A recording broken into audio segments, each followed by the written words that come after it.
All right, let's dive into the world of condo buying. Seems like you're ready to make the leap from renting to owning, huh? Well, we're here to guide you every step of the way. Yeah, buying a condo can be super exciting, but there's more to it than just finding a unit you love.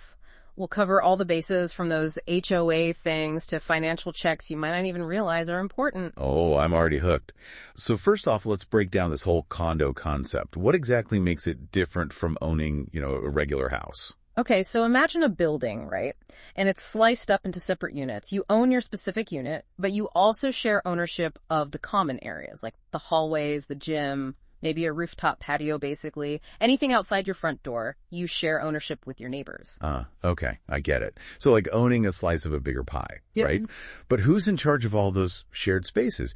And who decides if we can, paint the hallways a crazy color? That's where the famous, or sometimes infamous, HOA comes in, the Homeowners Association. They handle maintenance, repairs, insurance for those common areas, and yep, even those hallway color schemes. You'll pay a monthly HOA fee, which is super important to look at closely, but we'll get into that later. HOA, got it. But before we get too deep into HOA territory, I've always been a little confused about condos versus co-ops. Can you explain the difference? Absolutely. The main difference is the ownership structure. With a condo, you actually own your unit and a share of the common elements. With a co-op, though, you're buying shares in a corporation that owns the whole building. Those shares give you the right to live in a specific unit. So it's like with a co-op, I'm more of a shareholder than an owner, right? Sounds like there might be more rules with that. You're exactly right. Co-ops tend to have stricter rules about things like subletting, renovations, even who can buy in. Think of it like joining an exclusive club with its own set of, bylaws. Condos usually give you more freedom and direct ownership, which might be a better fit if you want flexibility. Makes sense why people often debate between those two. But let's face it, for most of us, the biggest hurdle to buying a place is, money. What are the key things to think about when financing a condo? It's not just your personal finances, actually. Lenders look at the whole building's stability, too. They want to make sure the HOA is managed well, has enough money set aside for repairs, and that the building itself is in good shape. Wow, I never thought about the lender checking out the whole building. Why is that such a big deal? Well, the value of your unit is tied to how well the building's doing overall. Imagine buying into a building with constant maintenance problems or a huge assessment coming up. That could really affect your property value and even your ability to sell later. Oh yeah, I see your point. So what should I watch out for? Are there any red flags that scream, stay away from this condo? Definitely.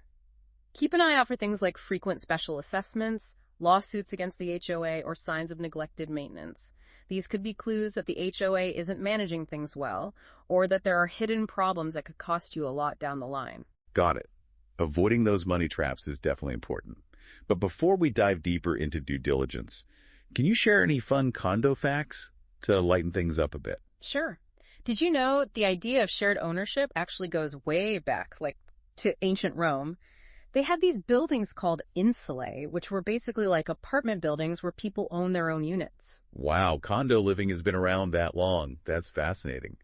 Okay, back to the serious stuff. What are the absolute must-ask questions when I'm checking out a potential condo? Don't just fall in love with a fancy kitchen, right? Really dig into those HOA fees. What exactly do they cover? Are utilities included? How about insurance or property taxes? These things can be really different from place to place and can make a huge difference in how much you pay each month. You're right. It's easy to get caught up in the excitement and miss those details. What else should I be asking the HOA or the property manager about? Parking. It's a big one, especially if you're in a city. Is it assigned parking or is it first come, first served? How many spots do you get? Can you buy extra spaces? Trust me, fighting for parking every night can really ruin the dream of condo living. Ugh, yeah, parking nightmares are the worst. Okay, HOA fees, parking check, anything else? Don't forget those bylaws. They control pretty much everything about life in the community, from pets to noise levels to what color you can paint your front door. Make sure you can live with the rules before you sign anything. So it's like joining a mini society with its own laws, huh? I see why doing your homework is so important. What about renovations? Can I knock down walls and create my dream kitchen? Whoa, hold on there. Condo buildings often have really strict rules about making changes. You'll probably need the HOA's permission for even small things. If you love to personalize your space, make sure you understand what you can and can't do before you buy. Okay, no spontaneous demolitions then. It sounds like joining a condo community requires a balance of, like, what I want and what's good for everyone else. Exactly. You're not just buying a place to live, you're becoming part of a community, right? So finding a building where you feel comfortable with the rules and the overall vibe is super important. That makes a lot of sense. Now let's talk about the building itself. What questions should I ask about its maintenance and condition? I don't want to end up with a surprise roof repair right after I move in. Yeah, be proactive. Ask about the age and condition of things like the roof, the plumbing, and the electrical systems. When were they last updated? Are there any major repairs planned? These questions can help you avoid unexpected expenses and headaches in the future. Speaking of headaches, what are some other warning signs that a condo might not be well managed or maintained? Pay attention to the condo's financial health. A strong reserve fund is crucial. Is it well funded for future repairs and maintenance? What's the delinquency rate for HOA fees? A high rate could be a sign of trouble, like financial instability and problems down the road. So I need to be a financial detective and really scrutinize those financials. You got it. Any other tips for uncovering potential issues? Don't be afraid to ask about any lawsuits against the association.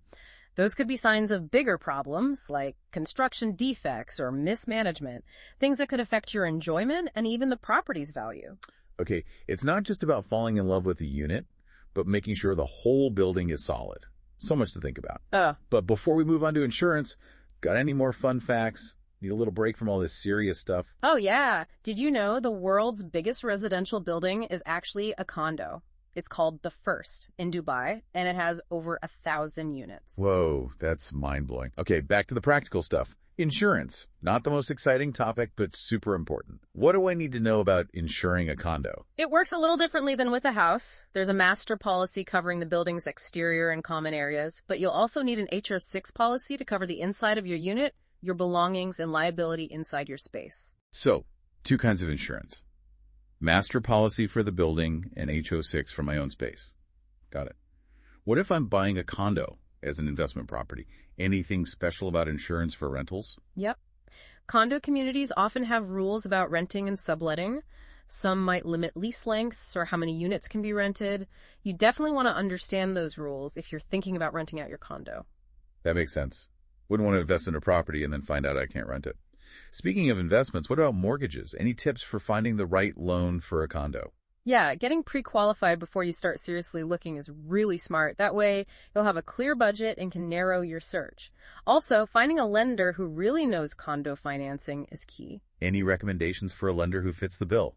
Someone who can, help me navigate the process and avoid any condo-related financing snags. Lots of people have great things to say about Jim Driscoll at Mortgage Equity Partners. He's known for being a real expert in condo loans, and his online reviews are amazing. We'll put a link to his website and those reviews in the show notes for you. Awesome. Having someone you can trust can make a huge difference.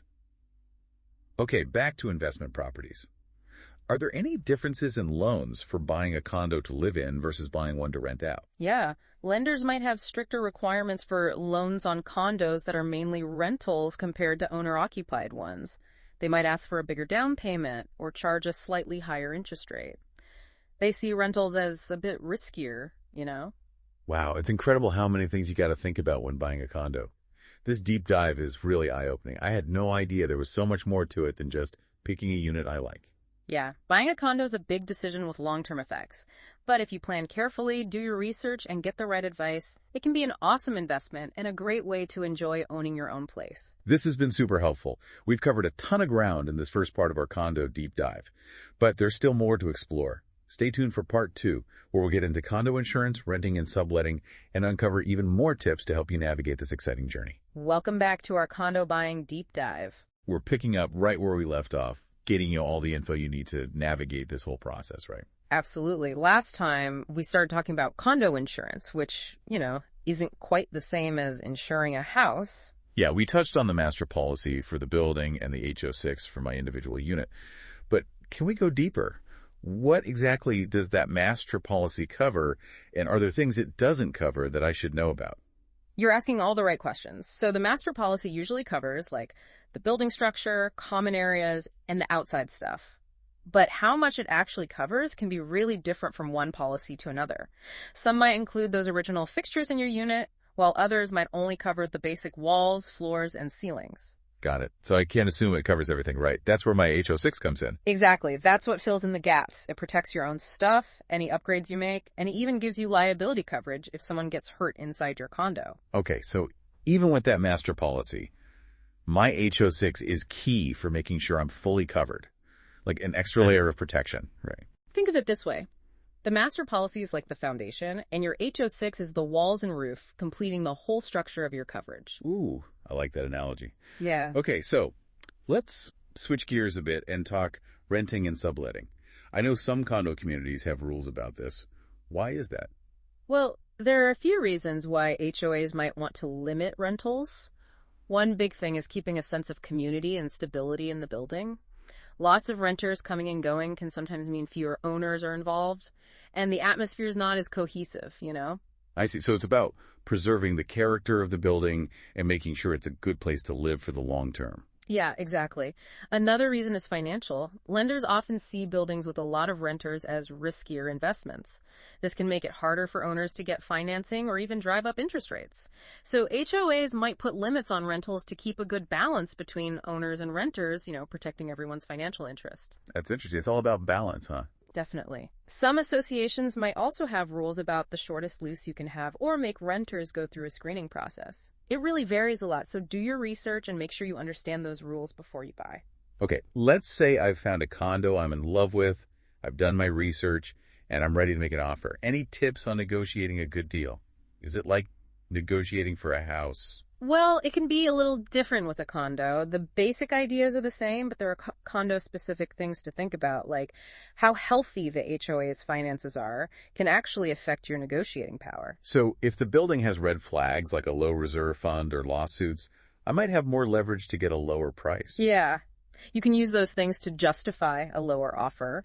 You can also consider things like how eager the seller is to sell, how long it's been on the market, and what the market's doing in general. Makes sense. It's about using all the information you have to your advantage. What about HOA fees, though? Can you negotiate those at all? They seem pretty set in stone. Unfortunately, those are usually based on the HOA's budget and aren't really up for negotiation. But you could try to get the seller to cover a few months of HOA fees as part of the closing costs, which could save you some money up front. Oh, that's a good idea. Now, I've heard some scary stories about condo closings going wrong. Anything I can do to make sure that doesn't happen to me? The key is being prepared and paying attention to all the details. Really go through those closing documents, ask questions if you don't understand something, and don't be afraid to push back if something doesn't seem right. It's your investment, so make sure you're completely comfortable with everything. That makes me feel better. It's good to know I have some control over things. Are there any specific red flags I should watch for during closing? Like signs that there might be a problem? For sure. Pay close attention to the final numbers for property taxes, insurance, and any HOA fees that are being split up. Make sure those match up with what you were expecting and that there aren't any hidden surprises in the fine print. And definitely get a copy of the HOA's rules and regulations before you officially become a resident. Got it. I'll be super thorough and check everything carefully. That's the spirit. Better to catch those things early on than deal with them later. Remember we talked about lenders looking at the financial health of the whole condo project? Can you explain why that's so important again? Yeah, you mentioned it's like buying into a community, right? Not just a single unit. Right. And how stable that community is financially directly affects your investment. So even if my unit is in perfect shape, if the HOA is mismanaged or having money problems, that could hurt the value of my property. Exactly. That's why lenders are so focused on checking the HOA's financials. They want to be sure the building is well maintained, that there's enough money for future repairs, and that the HOA is collecting dues and managing the money responsibly. What are some signs that a condo association might be struggling financially? A history of special assessments is a big one. Those are those extra fees owners have to pay for unexpected costs, and they can often mean the HOA hasn't been saving enough for repairs. So if they're asking for those special assessments a lot, that could be a sign they're not managing their money well. Yep, it's a warning sign. Another thing to watch out for is a high delinquency rate for HOA fees. If a lot of owners aren't paying their dues, it can put a strain on the HOA's budget and lead to them putting off maintenance or even getting into legal trouble. Okay, so frequent special assessments and high delinquency rates are big red flags. Anything else I should look at when checking the HOA's finances? Absolutely. Take a close look at their reserve fund. That's basically their savings account for future repairs and big projects, like a new roof or elevator. It's their safety net for big expenses. It's like a rainy day fund for the building, making sure they have the money to handle those big repairs without hitting the owners with special assessments all the time. Exactly. If the reserve fund is healthy, it means they're planning for the future and shouldn't need to rely on special assessments or loans. Ask for a copy of their latest reserve study to see exactly how their reserve fund is doing. That'll give you a really good understanding of their financial planning. Wow, this is really making me realize how important it is to understand all the financial details of the HOA. It's just as important as loving the unit itself, right? You got it. It's all part of being a smart condo buyer. You're buying into a whole community and its financial health, not just the space itself. This has been so informative. We've covered condo insurance, rental rules, negotiating tips, and how important it is to check the HOA's financials. I feel like I'm learning so much. That's great to hear. But we're not done yet. In the last part of our deep dive, we'll wrap everything up, share some extra resources, and leave you with some final things to think about as you start your condo buying journey. I can't wait. This has been so helpful, and I'm excited to see what else you have to share in the last part. And we're back for the final part of our condo buying deep dive. We've come a long way, huh? From the basics of owning a condo to all the ins and outs of finances and HOA rules. It's pretty amazing how much goes into buying a condo. I feel like I'm well on my way to becoming a condo expert. You're definitely armed with the knowledge you need to make smart choices. We've talked about due diligence, understanding those HOA rules, and of course, checking out the financial health of the condo association. Yeah, speaking of the HOA, we keep coming back to how important their financial stability is for my investment.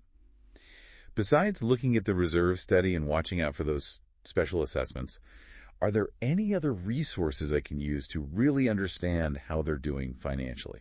Absolutely. Don't be afraid to ask for a copy of the association's annual budget. That breaks down their income, expenses, and how they're spending the money. It's a really good way to see if they're managing things responsibly. Makes sense, like looking under the hood to see how the engine's running.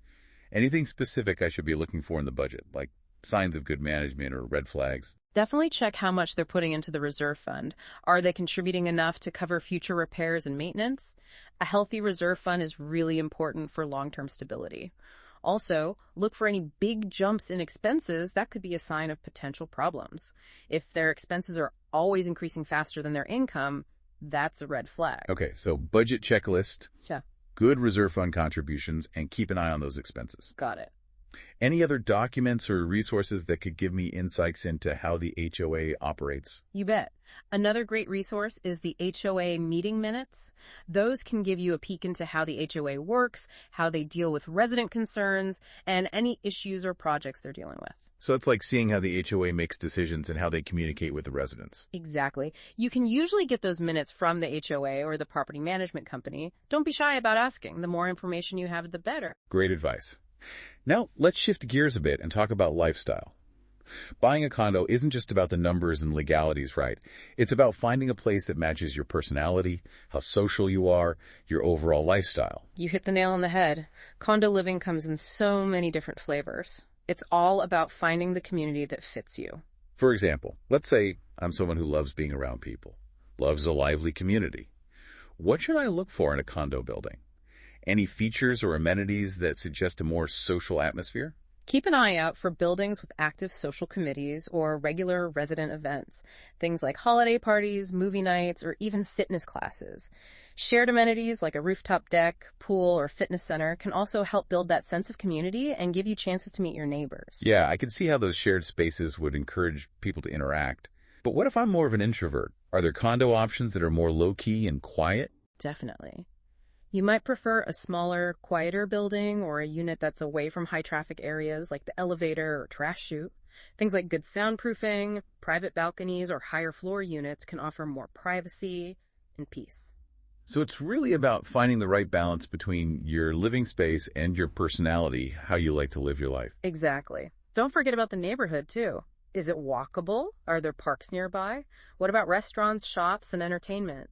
All of those things affect how much you'll enjoy living there and how you spend your free time. It's about building a life you love, both inside your condo and in the community around it, feeling connected to your environment and having access to the things that make you happy. Couldn't have said it better myself. Yeah. And that brings us to our final thought for now. As you start this condo buying journey, remember that it's not just about finding a place to live, it's about finding a place that truly feels like home. A place where you feel like you belong, a place that's comfortable, where you feel connected. Exactly. So when you're looking at different condos, really picture yourself living there. Imagine cooking in the kitchen, relaxing on the balcony, hanging out with your neighbors. Does it feel right? Does it make you happy? Trust your gut and choose the place that speaks to your heart as much as your head. That's great advice. It's about that feeling, like, Yeah. this is it. It's not just about checking things off a list. It's about finding a space that fits your values and your dreams. Well said. We hope this deep dive has given you the knowledge and confidence to navigate the condo buying process. Remember, owning a condo is a fantastic way to enjoy home ownership and be part of a vibrant community. It's been an amazing journey learning about all the different aspects of condo living, from the financial and legal stuff to lifestyle considerations and that feeling of finding the perfect place to call home. If you're feeling overwhelmed or need some expert help, don't be afraid to reach out to a good real estate agent or a knowledgeable mortgage lender like Jim Driscoll at Mortgage Equity Partners. We'll have his contact info and those great reviews in our show notes. With the right guidance and a little bit of research, we're confident you'll find the perfect condo for you. Happy condo hunting, everyone. We wish you the best of luck finding a place that brings you joy, comfort, and that sense of belonging. And that's a wrap on our condo deep dive. Thanks for joining us.